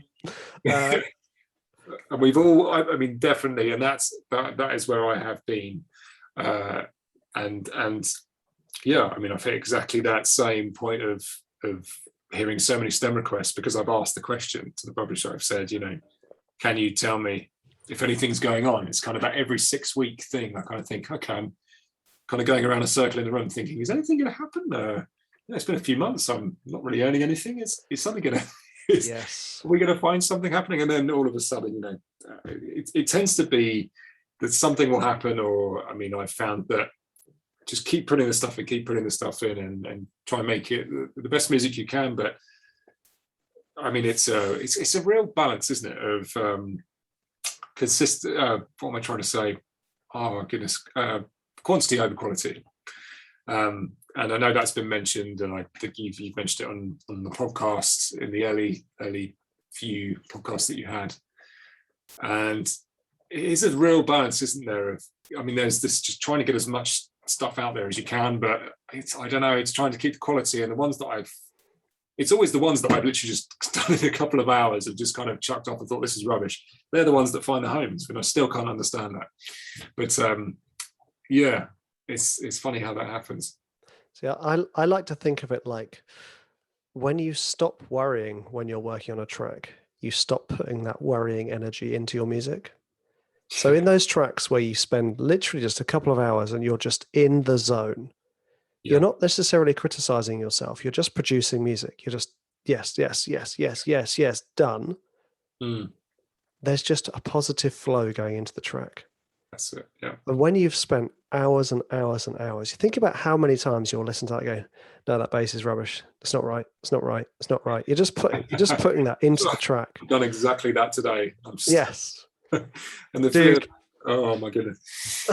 Exactly, that is my issue. So I've had feedback that it's great and everything's great, but I can just, there's just not enough low end, and it's really grind. I can feel it in my head now. I'm thinking, I really want to just put a really thick bassy string in that thing. But yes, what a good time. Yes. Yeah, I think it's tomorrow. That's the difficult thing, is letting go. Learning to let go of your music. And I like to think I've perfected it to almost to the opposite end of the spectrum, where it's like, maybe I should care a little bit more. But yes. for me, the magic is in working fast and free. Yeah. And the moment I start to, like you say, second guess what I'm hearing, all I then start to do is tear down the wall. If I think that bit's rubbish, well, then that bit's clearly not working, and then you can just rip it apart. Oh yeah. And I don't want to do that. Like, that's not my job. That's the publisher. They can do that. They can tell me what needs to be done, and if they sign it off, great. That's on them. Hilarious. But I think that that's what it is with training music in particular. I find that I do what I kind of then model myself around your way of doing things and go, right, I'm going to cut myself off if I hadn't heard anything for a particular spell and it's quiet, and I think, right, okay, and I'm asking a publisher a question here and there and saying, oh, is there a sniff on any of the tracks I've given you over the last goodness knows? Then I just cut myself off and think, right, no, let's just forget about it. If a job comes, great, and then and then a job does come up, and it has. This is what I keep going through, this process of, right, that's it, I don't care anymore. Let's just see what happens. Forget about it. And then bam, a job comes through, like for a film trailer, and it's brilliant, and it's obviously you get very excited, and you're kind of going, oh, what did I do right? And you overthink I overthink all those things, and then it starts this whole thing off again. So in the next about 2 or 3 weeks later, I've had that buzz, and then I kind of think, right, maybe I should ask them, is there anything else going on with X, Y, and Z, and it kind of kicks off this whole thinking process again, and then I ask the questions again, and then I kind of go, right, forget about it, get myself out of that again, and then a couple of months later it's like, oh, there's another trailer, and it's just this pulling back in and out, which I'm learning to keep more consistent now. But it's quite an addictive process where you want that. It's terrible because it's not what it should be about, but it's that exciting feeling of the placement. Obviously you should be very happy about having a placement and be very excited, but it's like a drug. Yeah. Whereas, you can't, for me at the moment, I haven't had lots and lots of trailers away, but I'm very happy to have had any trailer away, really. So it's just a really nice feeling. So there we are. That's my pattern of destruction in my head. But the thing is, it's so important that you talk about that, that we all talk about that pattern of destruction, because I have done that like so many times. I think I've gotten a handle on it, but my crux is a similar thing. Is crux the right word? I don't know. My issue is a similar thing, where it's social media is like a microcosm of that exact thing. Yeah. You post on social media, and then someone messages and comments, and you go, "Oh, this feels nice," and then it starts like a snowball of checking. Yes. Guilty as charged, I'm afraid. Yeah. It's just like even just messaging you through Instagram. I was like, "Oh, Ben's replied, yes," and then I'll just keep checking, even though there's nothing for you to reply about. I'm like, "Yep, just gonna keep checking." There's the little red thing when it comes up. It's kind of there should be when that happens. It's in the background in my mind. It's like a rainbow with all these wonderful sounds. It's like, wow, there's a red little number 1 on that inbox. Go press it. See who it is. Yes. Richard Truman. It is. Yeah. Mate, So how do you cope with that?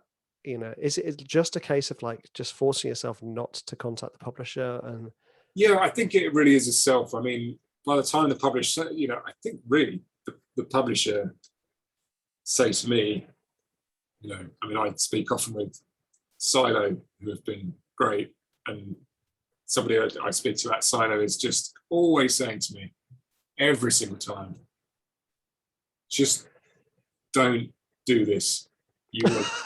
This is just stop doing this. In the nicest way possible. They say to me, look, you're your own worst enemy, because this is like the 6th or 7th time I have asked them the question. So forget about it. Go and do something. Have some dinner. Go and have some toast. Don't think about this, because this is not the industry to do that in. And then I think I had a long spell of 4 or 5 months, I think, after one of these points of there not being anything, and me asking quite a few times during that time. It really started to get me down. I think I got beaten down by this expectation I had of thinking, well, why isn't this happening yet? And this was quite early on, I think, as well, because I didn't realize that when you're putting music out there into these places, it often takes about a year for a lot of people. I think I've been given the same rule of a year with publishers. So you do all this stuff, more from library music initially.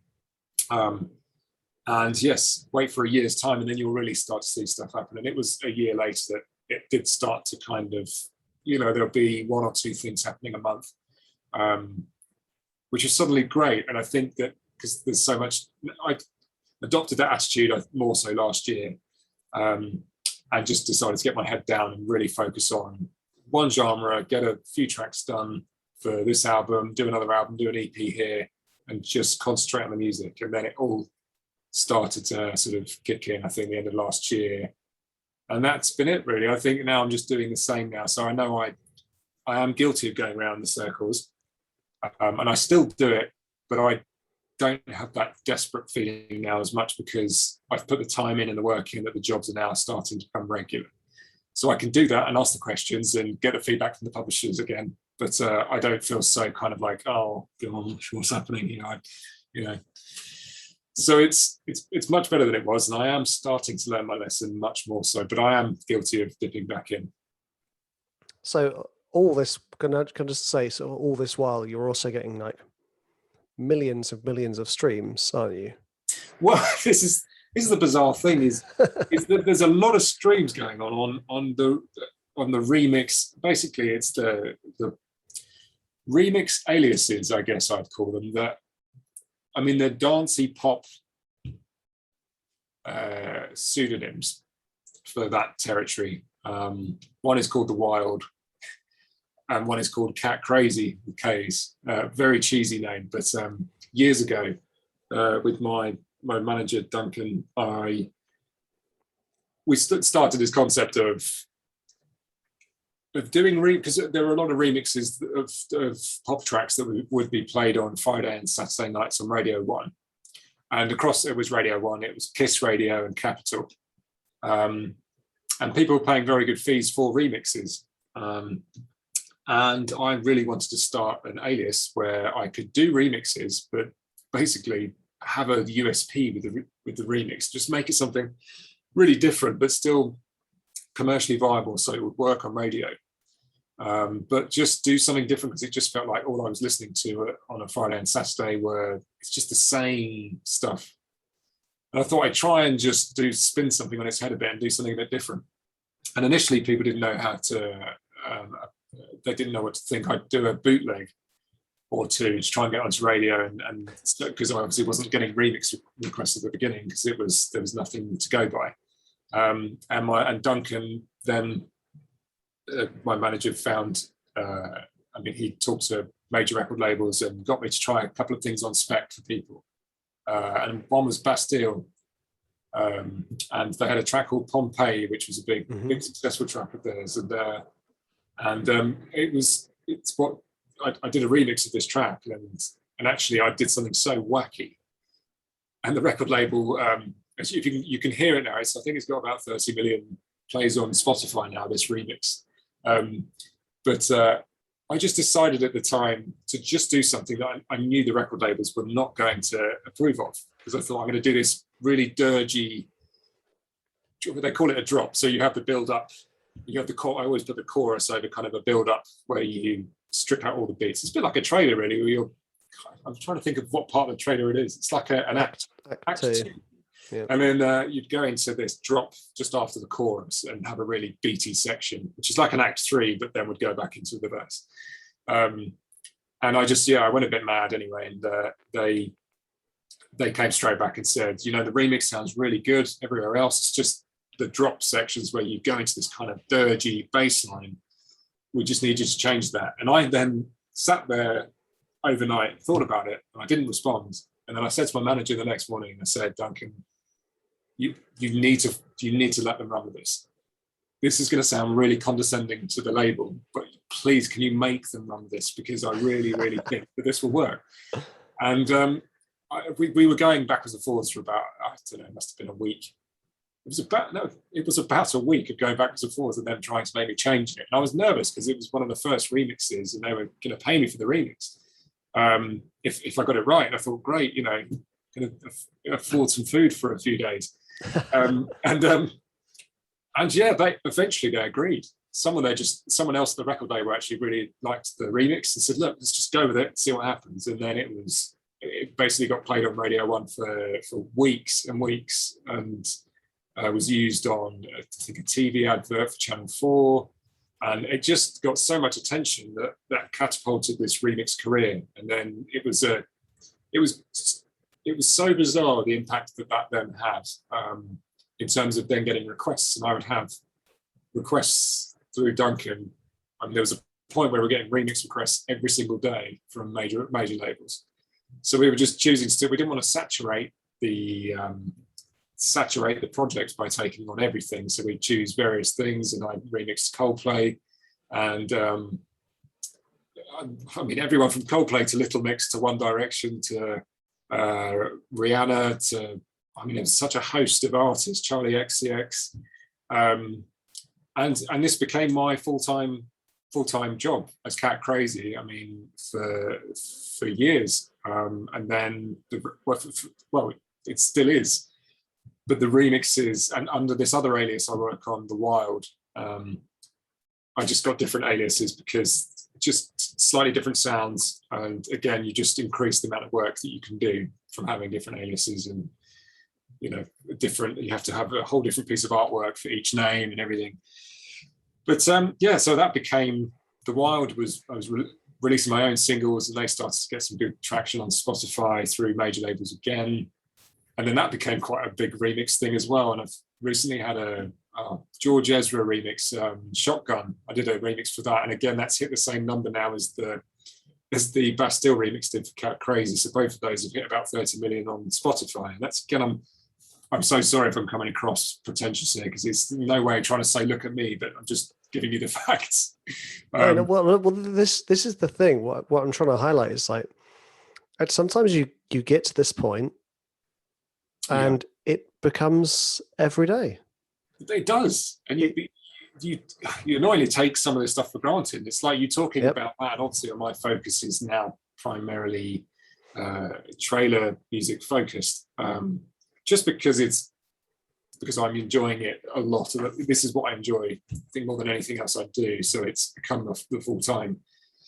But yes, I mean, you mentioned the numbers, and yes, it is bizarre, but those numbers just keep clocking up, and Spotify is bonkers, really, because the numbers just go and go and go.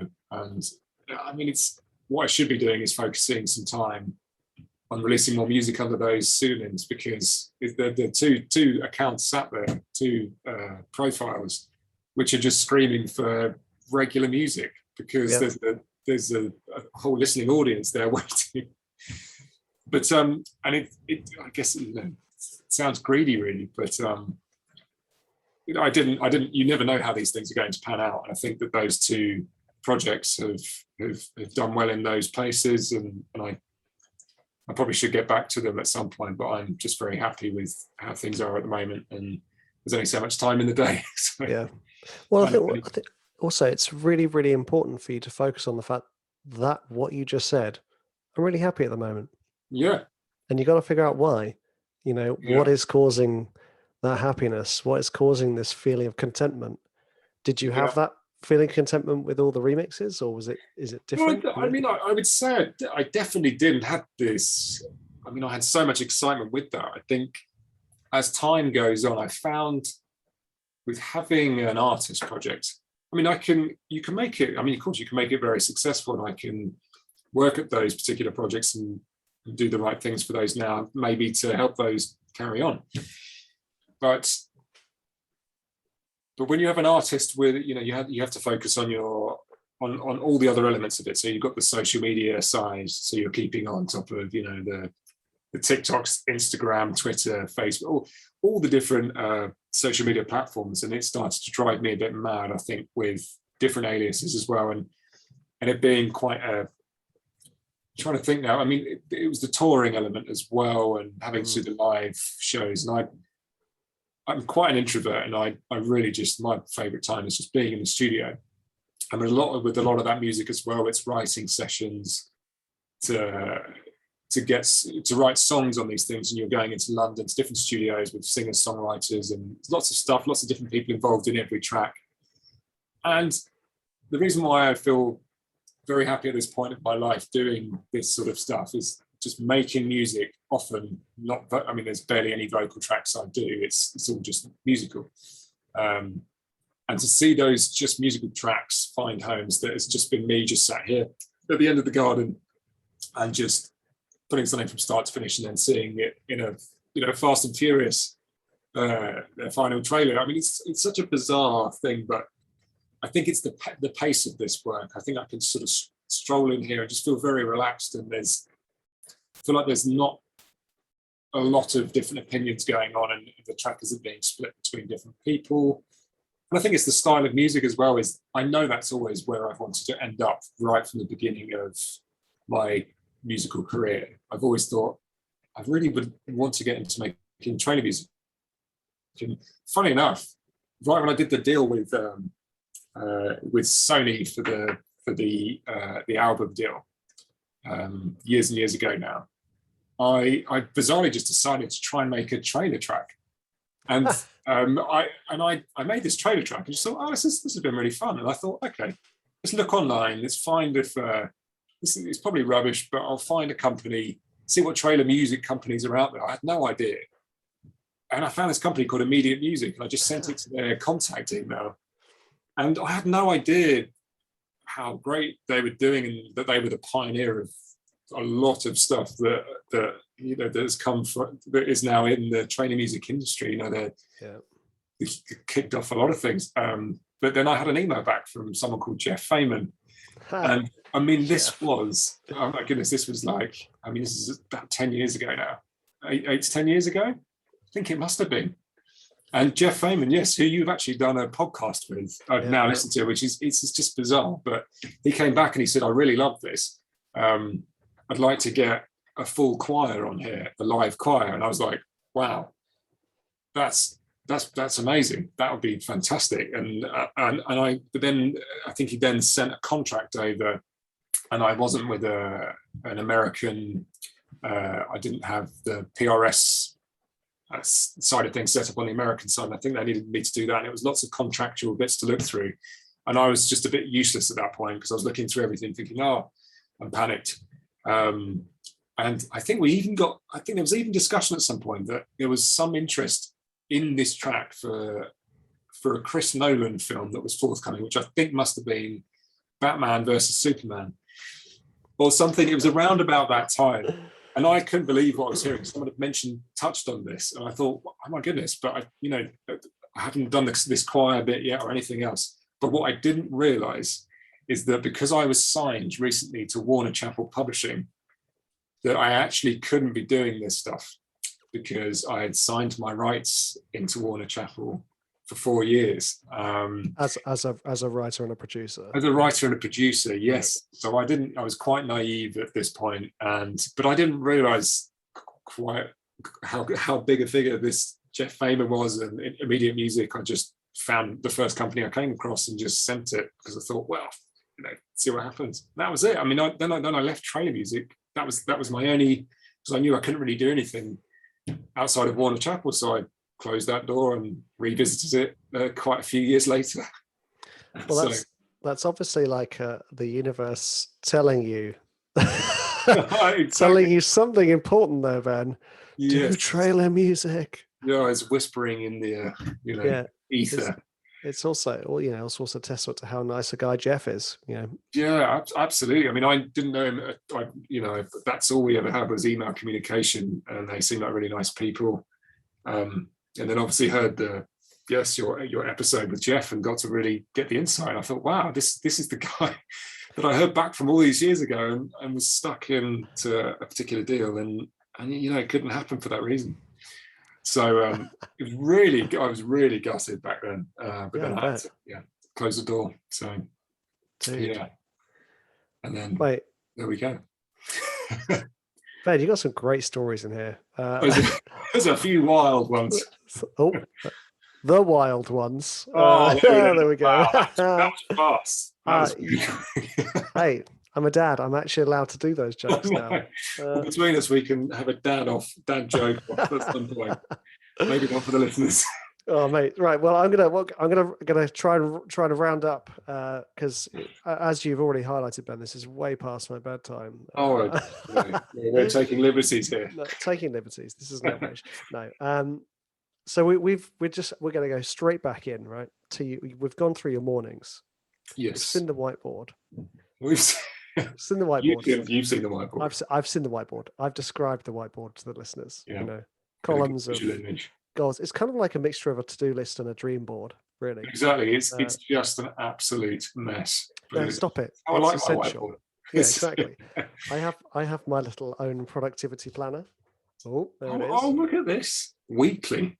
Yeah, With a little star on the top. yeah, that's this is something my wife and I designed. Oh my goodness! Look at this. That is very neat. It's But you've got lines. It's exciting. I've got lines and boxes. I need everything bigger. I'm almost like I need a canvas. You know, I'd have something bigger than this because I just need to almost scream out just all the stuff that's going on in the week. It's kind of just an expression. I like it. You maybe you should get some of that blackboard paint. Put it on the wall. Chalk it up. Oh yes, now we're talking. But the acoustic panels probably wouldn't have their place as much.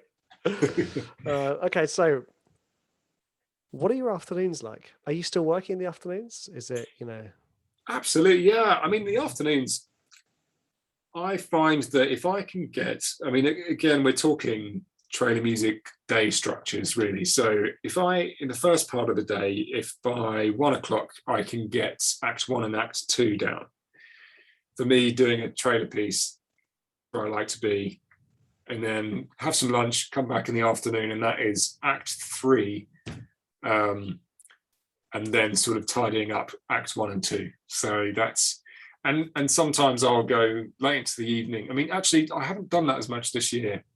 I'd say up until about February, from beginning of last year, I would be working out here later. I'd come back in after putting the kids down and after having some food, come back in here and just crack on. But I think since the work's been coming in some more towards the end of last year, I've decided to actually, as you say, not do the really late nights and actually go for the finishing at sort of 5:30, 6 o'clock, sort of latest, unless there are briefs obviously that come in sometimes as well, and that sometimes I'll push until later so I can, because obviously you're turning around something often in one day, aren't you, to get to a perfect end result, so therefore needing the extra time. But the afternoons are often sort of working on Act 3 or occasionally polishing off the second half of Act 2. Nice. It's all numbers. So you then you've now got to the point where the work's coming in enough, so you don't feel that kind of need, yes, as a custom, to be in the studio in the evening. So what happens at 5:30? Is it all switched off, or does the phone come in with you? What's going on? What's going on? Well, 5:30 is a funny one sometimes, just because of how this industry works because occasionally with obviously everything happening on the US side, that's they're waking up sort of 4:30, 5:30, and having publisher I do a lot of stuff for, being in Los Angeles, that's often when conversations start, and one of the supervisors there will, I don't know, I'll get a message at sort of 10 o'clock with a great idea, at 10 o'clock in the evening, with this, we've got this idea, why don't we try this and try that, and it kind of gets my mind buzzing. So sometimes the problem with taking the phone in and engaging still with work, which I still can't detach from that. But you can then get excited by 10 o'clock in the evening, and then sleep is bad because you're thinking of what am I going to do tomorrow morning, or this idea for a direction. So it really varies at 5:30 onwards every day. Sometimes I'll cut myself off, put my phone on charge, and leave it on its charge pad until I go to bed and ignore it. But I have done that on occasion, and I've come over and someone said, "Oh, could we just have this tweak done in the next hour for something that we need yesterday?" As we all know, is the discussions we have with these things. And then I've missed a potential job. So it's a catch-22 really, because sometimes I still force myself just to put the phone away, eat dinner, enjoy seeing the kids before they go to bed, and helping out with bath time, story time, and it's a nice way of actually separating things, as I imagine it is for you too. Yeah. It's the phone is like a blessing and a curse all at once, isn't it? It's amazing you can do it, but it means that you take work everywhere, Oh, all yeah, times of the day. it's too much. It is, and I need to do something about that now. I mean, do you have a moment in the evening where you keep yourself away from the phone or emails? My wife and I are very aware of our phones. We have 3 kids who are, okay, all kids are of an impressionable age, but 7, 4, and 1, they want attention, and it's kind of hard to be on your phone with that age group, which is good because Yeah. also you become very aware that you're on your phone when your kids are trying to talk to you. So we kind of do a couple of things. One of them being like no phones after dinner time, which we want to kind of continue with, like so that when our kids eventually reach that terrifying age of having their own phones, we can say everyone's phone away at dinner, as in like from after dinner until the next morning. Phones go in a basket goes somewhere up high, nothing. Because I don't like the idea of it ruling my life and taking me away from my family. I think that's very important, and it's good. It's a good piece of advice actually for me, because thinking of our 4-year-old now, because you've got a 7-year-old as well, and that is when they start to they start to change and ask more questions about what's the phone doing and what you're doing on there, and she's showing a bit more interest now. So I feel sad that that's happening, just starting to. So I think now is probably a good time to enforce something similar. Yeah, definitely, because also the thing is, like, admittedly, by the time they get to sort of air quotes phone age, they things might have changed. Yeah. Again, but if they grow up with us having our phones around them, then they're going to assume that that's normal behavior. And me and my wife will endeavor to not have that as normal behavior. Yeah, I think that's good. I'm going to take that with me today, definitely. It's been on my mind recently, because it's just I can't stand being there in the evening and sort of checking things constantly. And it's this addictive. It's this addictive thing, seeing if anything ever is going to happen, or it's all work related. I know it's silly, but yeah, it's not silly, because the feeling behind it is fear. Yeah. And I completely get it. Like, scared that you're going to miss a job, and how much a good trailer can place for. Yeah. So how important that is for your family's financial well-being. So you have that all sitting on your shoulders.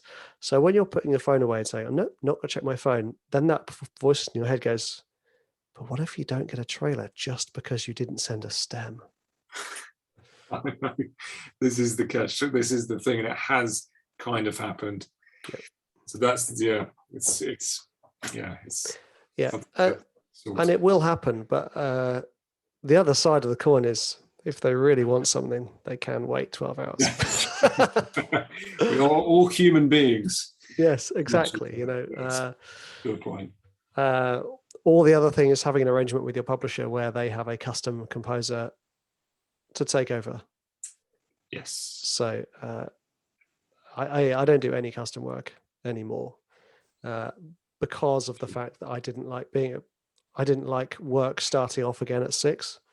Yeah, that's because of the American time again, and that's definitely that's been a tough one, I think, because for me, I mean, I haven't been doing much custom work, and luckily the stuff I've been putting in, just the original music into albums or EPs, etc., are the ones that are finding the homes now. But I'd say all my sort of bigger jobs are all custom jobs, and it's always the stuff I find the biggest pressure, and always think I'm definitely not going to get this, because I'm fighting against Tom, Dick, and Harry who have been doing it all this time. I don't know who I'm against, and it's always a bit loose, and you never know things for months on end.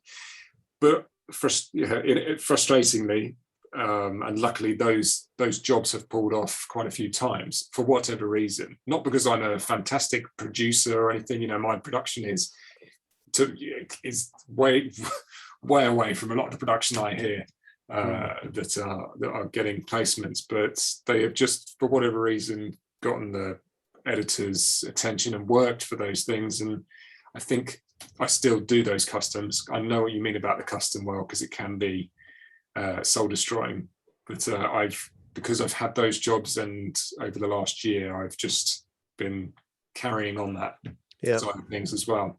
Even though I said to myself, I'm not going to do this for too much longer. Then the job goes, oh no, you got that one, or you've got this one, and I think it's because of that, really. And then that injection of excitement happens again. There it is. So, dude, so you've taken us pretty much through the full spectrum of your career to where you are now. And I've got a kind of a feel for Ben Preston's day, which is awesome, because a life in the day of Ben Preston. I love it. It's fascinating. But I'm also, so much of this is about helping each other. That's why we talked about, your panic attacks. That's why we talked about your struggles with COVID and the lockdown, et cetera, because it's so important that we help each other. Because my education in the music industry was so very much, the record labels are going to screw you over. Everybody is your competition. Look after yourself. Yeah. And that has never done me any good. Because even with a contract, people can take advantage. So it's a contract exactly. That's true. That is true. Cynical side aside, what advice would you give to someone, and this is important, who is struggling in their creative journey? So someone that's struggling, I would say that you just need to keep going. I think if you're enjoying making music, whatever it is, whether it's composing music or doing dance music, pop music, whatever it is, I think if you enjoy it and you get good feedback from it, and you can get yourself to a point where you get either a publisher or a record label or a music library company who likes your music, and the only way you're going to find that out is by sending this music out to all different places and finding out in the first place. If you're getting that interest from any of those, even if it's a small amount, use that as that kind of beacon of I'm trying to think of hope, that interest. Small wins. Yeah, the small win, because I think that's the thing, is if there is anyone interested in what you do, believe in yourself. I think the one thing I've always done, and as you've seen, I've sort of taken you through the journey of, I focused on doing music, pop music, and I focused on dance, but I tried to, obviously got to certain points with all of these things. And then I decided a year and a half to 2 years ago, right, trailer music. This is what I wanted to do years ago. And I just thought, it's going to be tough. I'm going to get there. And I think it's just having that mentality that it's going to happen, not in I'm trying to think, not in a, oh my goodness, my words fail me today. Not in a blind, pretentious again. So not in a pretentious manner of thinking, or an arrogant I'm going to get there. Yeah. So I think you just build this belief in yourself and think, I can make music and I really enjoy it. And if you get that real enjoyment from it, you just need to take yourself on the journey and teach yourself as much as you can as you go through, and just stay firm in your belief that things will be okay and things will happen. It's perseverance. And from my experience of just, I think I'm a classic example of someone who just keeps throwing mud at the wall until something sticks. And if you get that one thing that sticks, and for me, for the trailer stuff, when I started making trailer music and then I listened back to what I started doing, it just sounds awful. And it was I just had no idea what I was doing. And I think, but I just kept going, and eventually, you just trial and error, and then one thing does stick. And it was one trailer placement in the trailer world. And yes, and then that feeling that gave me was just like, right, this is definitely what you need to focus on. And it was a long time until anything happened from then. But it's a difficult thing to try and preach. But yeah, it's just thinking this thought in your head of just, this is going to happen and things will be good. If you've got those little nuggets of good response from somebody, or someone says, yes, you're on the right path, or can it help advise you or nurture you into even like us two having a chat, or if you were to tell me a piece of music that maybe do this, or seek advice, be really vulnerable, be open-minded, and listen to people who are doing the same, and ask questions to as many people as you can. Again, this is very waffly, but I think it's more just having that belief in yourself when you're down or not feeling creative. Just give yourself some space. Take the rest of the afternoon off. Go and think about something else. Listen to a Richard Schreiber podcast. Get yourself invigorated, and just